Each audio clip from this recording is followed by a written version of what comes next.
ही व्यक्ति अगर इस बार चुनावी मैदान में उतर रहा है या जो भी राजनीति की समझ रखता है, वो इस बार बता रहा है कि बसपा सुप्रीमो बहन मायावती की जो सक्रियता है और सक्रिय राजनीति जो इस बार चमक के आ रही है, इस बार रिजल्ट भी उसी के आने वाले हैं, परिणाम भी उसी तरीके का आने वाला है। जिस तरीके से सक्रियता बसपा में नजर आ रही है, सक्रिय परिणाम भी नजर आने वाले हैं। और 2027 कोई दूर नहीं है, 2027 में फिर से एक बार, 5वीं बार उत्तर प्रदेश के अंदर बहुजन समाज पार्टी की सरकार बनने वाली है।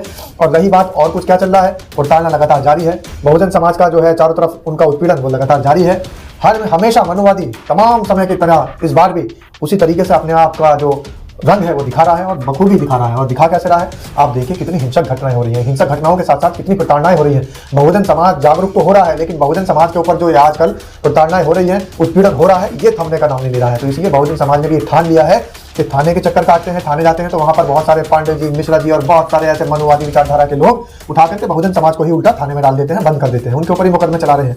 तो इसलिए अब बहुजन समाज ने बिल्कुल पूरे तरीके से समझ लिया विभाग जी कि अब एक ही रास्ता है कि सरकार अपनी बनानी पड़ेगी, सत्ता में वापसी जरूरी है। और जो मनुवादी विचारधारा है उसको मुंह तोड़ जवाब देने के लिए इस बार पूरा बहुजन समाज एकजुट हो रहा है।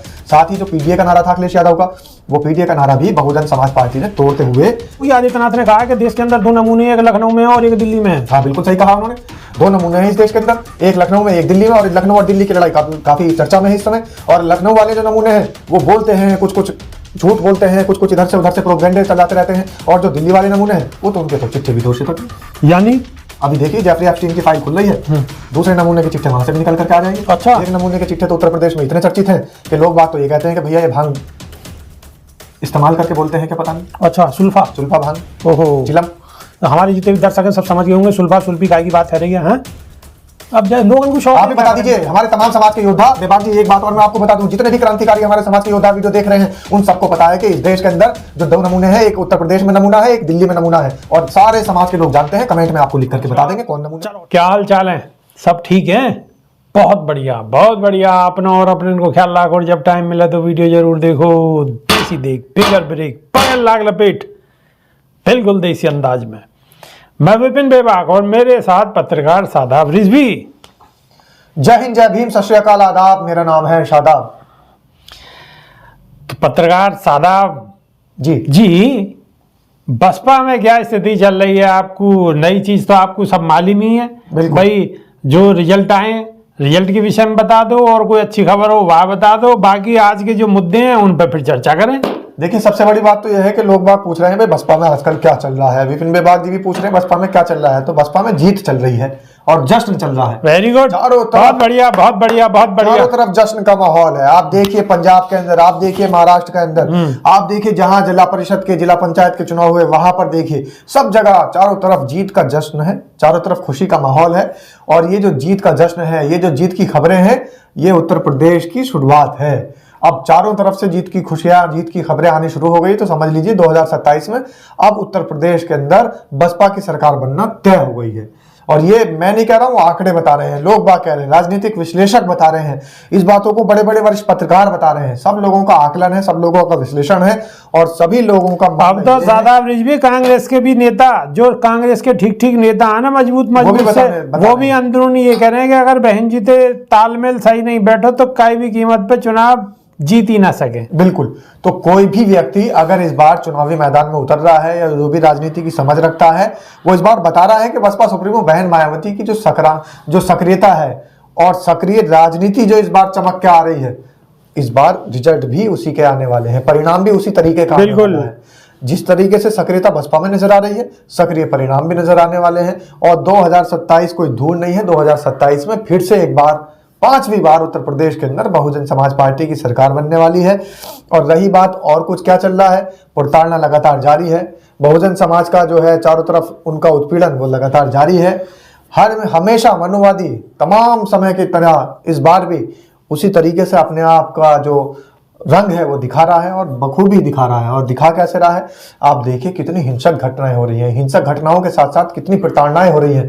बहुजन समाज जागरूक तो हो रहा है, लेकिन बहुजन समाज के ऊपर जो आजकल प्रताड़नाएं हो रही हैं, उत्पीड़न हो रहा है, ये थमने का नाम नहीं ले रहा है। तो इसलिए बहुजन समाज ने भी ये ठान लिया है कि थाने के चक्कर काटते हैं, थाने जाते हैं तो वहां पर बहुत सारे पांडे जी, मिश्रा जी और बहुत सारे ऐसे मनुवादी विचारधारा के लोग उठा करके बहुजन समाज को ही उल्टा थाने में डाल देते हैं, बंद कर देते हैं, उनके ऊपर ही मुकदमे चला रहे हैं। तो इसलिए अब बहुजन समाज ने बिल्कुल पूरे तरीके से समझ लिया विभाग जी कि अब एक ही रास्ता है कि सरकार अपनी बनानी पड़ेगी, सत्ता में वापसी जरूरी है, और जो मनुवादी विचारधारा है उसको मुंह तोड़ जवाब देने के लिए इस बार पूरा बहुजन समाज एकजुट हो रहा है। साथ ही जो पीडीए का नारा था अखिलेश यादव का, वो पीडीए का नारा भी बहुजन समाज पार्टी ने तोड़ते हुए दिखा दिया है कि भाई पिछड़ा भी हमारे साथ आ रहा है, दलित भी हमारे साथ आ रहा है, अल्पसंख्यक भी आ रहा है, मुस्लिम भी आ रहा है। तो जब तमाम समुदाय के लोग, तमाम विशेष जातियों के लोग बहुजन समाज पार्टी की तरफ वापसी कर रहे हैं, उधर की तरफ रुख कर रहे हैं। अच्छा साहब जी, बहुत सारे अपने जो बहुजन समाज के लोग हैं वो उनकी एक चाहत है कि AIMIM यानी कि असदुद्दीन ओवैसी के साथ में कैसी गठबंधन है जा। लेकिन मेरी व्यक्तिगत राय, मेरी पर्सनल व्यक्तिगत राय है कि बहन जी शायद ऐसा बिल्कुल नहीं करेंगी। बिल्कुल क्यों नहीं करेंगी कि बहन जी एक नई पार्टी को और यहाँ पैदा नहीं करेंगी, और उत्तर प्रदेश के अंदर एक नई पार्टी को नहीं पैदा करेंगी। बहन जी बहुत रणनीति में बहुत मंजी हुई खिलाड़ी हैं, उनके बराबर मंजे हुए खिलाड़ी कोई है नहीं।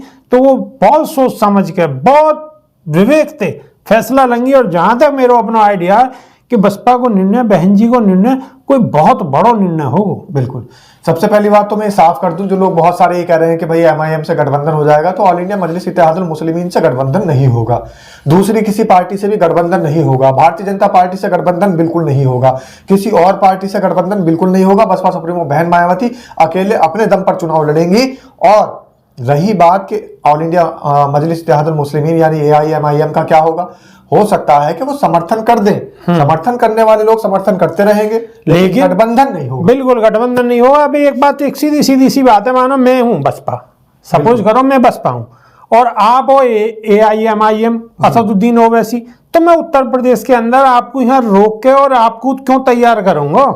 मैं आपको और एक नया जो है एक राजनीतिक पार्टी यहाँ तैयार कर दूं। और वैसे भी बसपा ने तो पहले से ही जो भाईचारा कमेटी बना रखी है, तो मुस्लिम भाईचारा कमेटी अलग से बनाई हुई है। बिल्कुल। तो मुस्लिमों का वोट MIM के जरिए थोड़ी चाहिए। वो तो पहले भी आया है, वो कोई ऐसा थोड़ी है पहले नहीं आया है। बड़ा विचार करने का नारा है, दलित मुस्लिम करो विचार, कब तक सहेंगे अत्याचार, कब तक सहेंगे अत्याचार। बिल्कुल। तो दलितों को और मुस्लिमों को एकजुट करने के लिए बहुजन समाज पार्टी ने यह नारा दिया है कि दलित मुस्लिम करो विचार, कब तक सहेंगे अत्याचार। क्योंकि अत्याचार दलितों पर भी हो रहा है, अत्याचार मुस्लिमों पर भी हो रहा है, पूरे बहुजन समाज पर अत्याचार है।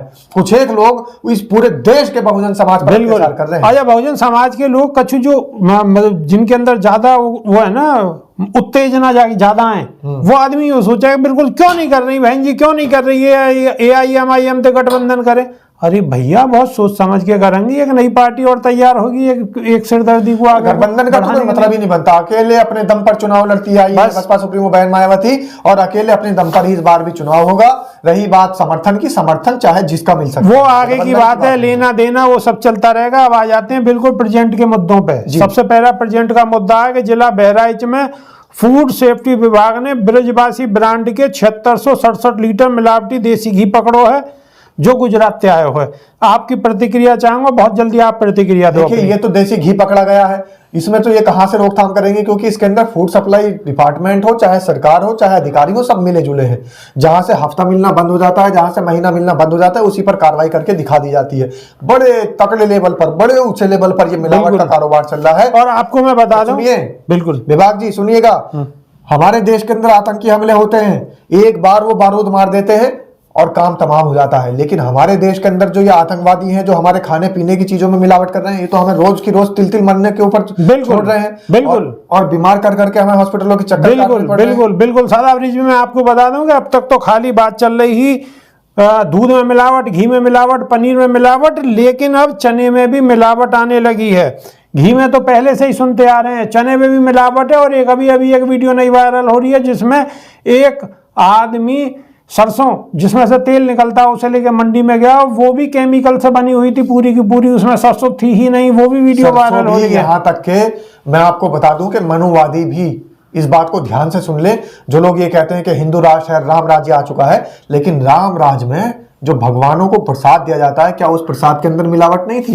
प्रसाद के अंदर भी मिलावट है। और एक भगवान जी के नाम पे जो तेल आवे है ना, तेल के जी तेल ले जाओ पूजा को तेल, वो तिल को तेल बिल्कुल 100% फर्जी है। और मंदे के चक्कर में सब जितने भी भक्त हैं सगरे के सगरे भगवान जी के आगे जाकर लगा रहे हैं। घी मिलता है, जितने रुपए का वो पूजा का तिल का तेल मिलता है, इतने रुपए में तिल भी नहीं मिल सकता।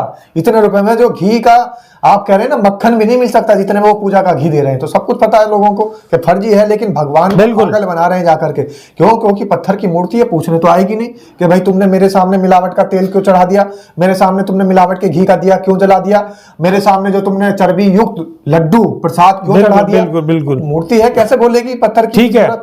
ठीक है सादा ब्रिज भी। कफ सिरप मामले में योगी आदित्यनाथ का भी बयान आ गया है। वो कह रहे हैं कि कोडिन कफ सिरप से उत्तर प्रदेश में कोई मौत नहीं हुई है। एसटीएफ ने जिस सबसे बड़े सप्लायर को पकड़ा है उसके लाइसेंस सपा सरकार में मिला है, ये बात उन्होंने कही है। तीसरे नंबर पर उन्होंने कहा कि ये पूरा मामला सिर्फ अवैध डायवर्जन का है। यूपी में अब तक 69 एफआईआर दर्ज हुई है, 78 लोग गिरफ्तार हुए, 134 फर्मों पर छापेमारी हुई है। बुलडोजर एक्शन की तैयारी है। जल्दी आपकी प्रतिक्रिया चाहूंगा मैं। बुलडोजर एक्शन की तैयारी जो बताते रहते हैं, हमेशा डराते रहते हैं, लेकिन बुलडोजर एक्शन उन पर क्यों नहीं होता जो बहुजनों पर अत्याचार कर रहे हैं, बहुजनों का उत्पीड़न कर रहे हैं। अब आपने बात बताई कोडीन को लेकर के, एक तरफ तो ये कह रहे हैं कि वो समाजवादी पार्टी सरकार में लाइसेंस मिला था, और दूसरी तरफ ये कह रहे हैं कि कोडीन से जो है इतने सारे लोगों की मौत हो चुकी है। तीसरी तरफ ये कह रहे हैं कि भाई किसी भी व्यक्ति की मौत कोडीन से नहीं हुई है। तो इनकी बातों में झूठ खुद है। एक तरफ कह रहे हैं भाई समाजवादी पार्टी की सरकार में अगर मौत नहीं हुई है तो फिर गिरफ्तारी क्यों हो रही है? फिर लाइसेंस पे लांछन क्यों लगा रहे हैं? फिर लाइसेंस पे लांछन सरकार में मिला हो या किसी भी सरकार में मिला हो, बिल्कुल जब लाइसेंस के तहत काम गलत हुआ ही नहीं, किसी की मौत हुई नहीं, तो फिर क्यों गिनवा रहे हैं भाई योगी आदित्यनाथ की सपा की गवर्नमेंट में लाइसेंस मिला था और इससे लोग मारे गए। फिर दोबारा अपनी बात कर रहे हैं कि इससे कोई लोग ही नहीं मरे। तो सीधी सीधी बात यह है, लोगों को बेवकूफ बनाने का काम कर रहे हैं। और मैं बार बार ये बात बता रहा हूं कि किसी ने आरटीआई के तहत एक सूचना मांगी थी, उसने कहा कि भाई कोविड काल के अंदर कितने लोगों की ऑक्सीजन की कमी से मौत हुई, इन्होंने कहा एक भी मौत नहीं हुई, लेकिन लोग तो बहुत मरे। बिल्कुल। जब इसकी जांच हुई तो पता लगा कि भाई इन्होंने जो रिपोर्ट बनवाई थी, जितने लोगों के पोस्टमार्टम हुए थे, जितने लोगों की लाश वहां पर दफनाई गई थी, लोगों को दी भी नहीं गई थी, सबकी मौत हार्ट अटैक से हुई है। और आरटीआई दाखिल करने वाला व्यक्ति पूछ रहा है कि ऑक्सीजन की कमी से मौत कितनी हुई है, तो ऑक्सीजन की कमी से तो किसी की भी मौत नहीं हुई। ऐसे ये भी मामला निकल करके आएगा कि कोडीन की कमी से किसी की मौत नहीं हुई, लेकिन कोडीन के साथ साथ एक और जो दूसरा केमिकल था उसकी वजह से मौत हुई है।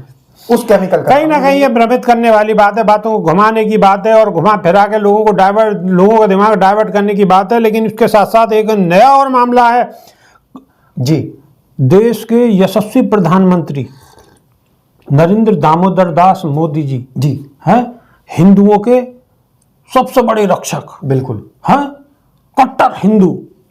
उनके राज्य में देश के बराबर में बांग्लादेश के अंदर हिंदुओं, ईसाइयों, बौद्धों की हत्या हो रही है, और उस पर हमारे देश के यशस्वी प्रधानमंत्री चुप हैं, गृह मंत्री चुप हैं, रक्षा मंत्री चुप हैं। तो ये तो अपने देश में भी चुप रहते हैं। बांग्लादेश के अंदर जिनकी हत्याएं हो रही है वो वहां पर अल्पसंख्यक है। हमारे देश के अंदर अल्पसंख्यक कौन है? हमारे देश के अंदर अल्पसंख्यकों पर भी ये काम होता है, वहां के अल्पसंख्यकों पर भी ये काम हो रहा है। तो हमारे देश की सरकार, हमारे देश के हिंदू हृदय सम्राट सिर्फ और सिर्फ वोट लेने के लिए हिंदू हृदय सम्राट बनते हैं। अब वहां पर जो अल्पसंख्यक हिंदू भाई है वो इनको हिंदू नजर नहीं आ रहा है। एक तरफ इनका नारा है वासुदेव कुटुंबकम, पूरा संसार पूरा विश्व एक कुटुंब है, लेकिन उस कुटुंब के लोग, उस कुटुंब के हिंदू भाई आज मर रहे हैं तो नजर नहीं आ रहे हैं। क्यों नहीं नजर आ रहे हैं? क्योंकि वो वोट थोड़ी देंगे, वोट तो इस देश का हिंदू का चाहिए इनको, बिल्कुल देश के हिंदुओं का वोट चाहिए। इसीलिए हिंदू हृदय सम्राट को हमारे देश के हिंदू नजर आते हैं, वो भी बहकाने के लिए, झंडा उठाने के लिए, सुरक्षा उनकी भी कुछ नहीं है। बिल्कुल। अच्छा, योगी आदित्यनाथ ने कहा है कि देश के अंदर 2 नमूने, एक लखनऊ में और एक दिल्ली में है। हाँ बिल्कुल सही कहा उन्होंने, 2 नमूने हैं इस देश के अंदर, एक लखनऊ में एक दिल्ली में। और लखनऊ और दिल्ली की लड़ाई काफी चर्चा में है इस समय। और लखनऊ वाले जो नमूने हैं वो बोलते हैं कुछ कुछ, झूठ बोलते हैं कुछ कुछ, इधर से उधर से प्रोपगेंडे चलाते रहते हैं। और जो दिल्ली वाले नमूने हैं वो तो उनके तो चिट्ठे विदोषी तक हैं। यानी अभी देखिए जेफरी एप्स्टीन की फाइल खुल रही है, दूसरे नमूने के चिट्ठे वहां से भी निकल करके आ जाएंगे। अच्छा। एक नमूने के चिट्ठे तो उत्तर प्रदेश में इतने चर्चित हैं कि लोग बाग तो ये कहते हैं कि भैया ये भांग इस्तेमाल करके बोलते हैं क्या पता नहीं। अच्छा, सुल्फा भांग, ओहो, चिलम। हमारे जितने भी दर्शक हैं सब समझ गए होंगे सुल्फा सुल्फी काय की बात है रही है। अब जो लोगन को शौक आप है, ही क्या बता करें? दीजिए हमारे तमाम समाज के योद्धा। बेबाक जी एक बात और मैं आपको बता दूं, जितने भी क्रांतिकारी हमारे समाज के योद्धा वीडियो देख रहे हैं उन सबको पता है कि इस देश के अंदर जो दो नमूने हैं, एक उत्तर प्रदेश में नमूना है, एक दिल्ली में नमूना है, और सारे समाज के लोग जानते हैं। कमेंट में आपको लिख करके बता देंगे कौन नमूना। चलो ठीक है, बहुत बढ़िया बहुत बढ़िया। एक प्रेरणादायक खबर मैं आपको और बता दूं, थोड़ी सी पढ़ के बतानी पड़ेगी मुझे। एक बेहद प्रेरणादायक और दिल को छूने वाली घटना है, उत्तर प्रदेश के गाजीपुर जिले से है। जी। सिद्धार्थ राय ने अपनी बहन की शादी को यादगार बनाने के लिए एक अनोखी और मानवीय पहल की। उन्होंने अमीर रईसों की बजाय उन लोगों को विशेष मेहमान बनाकर बुलाया जो सड़कों पर भीख मांगकर अपना गुजारा करते हैं या समाज के हाशिए पर हैं। इन मेहमानों को लग्जरी गाड़ियों से बुलाया गया, उन्हें शादी के लजीज व्यंजनों का स्वाद चखाया गया, पूरे सम्मान के साथ बिठाया गया और अंत में आदर पूर्वक विदाई दी गई। सिद्धार्थ राय ने खुद बताया कि असली आशीर्वाद तो इन जरूरतमंद लोगों से मिलता है जो समाज में अक्सर उपेक्षित रह जाते हैं। यह न सिर्फ एक शादी का आयोजन था बल्कि इंसानियत, समानता और करुणा का जीता जागता उदाहरण बन गया जो सोशल मीडिया पर लगातार वायरल है। बिल्कुल। और सोशल मीडिया पर जब आपको ऐसी खबरें मिले, जब ऐसी खबरें दिखाई दें तो उनको रोकना नहीं चाहिए। वीडियो को अपने मोबाइल तक सीमित नहीं रखना चाहिए, दूसरों के मोबाइल तक पहुंचा देना चाहिए। तो अपनी बात उसी बात से खत्म कर दी जो आप लाइव में बोलते हैं। आपके हाथ में फोन है, फोन में बटन है शेयर को, वह बटन को दबाते रहो और ठोकते रहो ठोकते रहो ठोकते रहो, दूसरे के फोन तक पहुंचा दो। और नई वीडियो में बहुत जल्दी फिर हाजिर होंगे। जब तक के नहीं यहाँ देसी देख बिगर ब्रेक पगल लाग लपेट, बिल्कुल देसी अंदाज में। और समाज के तमाम साथियों बताना ना भूलें, बेबाक जी ने जो बताया था, भी जिक्र छेड़ा था, दो नमूने कौन से हैं। उत्तर प्रदेश का एक नमूना, देश का एक नमूना। तो उत्तर प्रदेश का नमूना और देश का नमूना दोनों का नाम जरूर लिख दीजिएगा ताकि समाज को भी पता लग जाए कि कौन नमूने हैं। बहुत बहुत धन्यवाद। जय भीम, जय संविधान, जय विज्ञान। जय भीम, जय संविधान, नमो बुद्धाय।